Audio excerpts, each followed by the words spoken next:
बिस्मिल्लाहिर्रहमानिर्रहीम। प्यारे बच्चों, आपने सबक एरक की उर्दू की पढ़ाई की। आज हम इसके मश्की सवालात के जवाब पढ़ेंगे जो कि बहुत ही आसान और दिलचस्प हैं। आइए मेरे साथ पढ़ें। पहला सवाल देखें। दानियाल ने कौन सी कहानी सुनाई?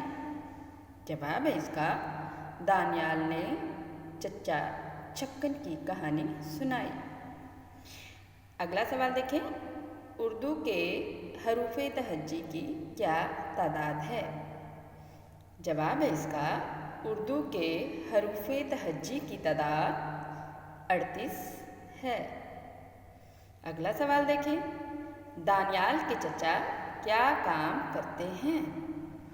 जवाब है इसका, दानियाल के चचा खत्ताती का काम करते थे। एरक कौन से दो अल्फाज को गलत इस्तेमाल करता था? जवाब है इसका, एरक खाने और कहाने को गलत इस्तेमाल करता था। प्यारे बच्चों, आपने सबक एरक के उर्दू के ये तमाम सवालात याद करने हैं और अपनी छुट्टियों के काम में लिखने भी हैं।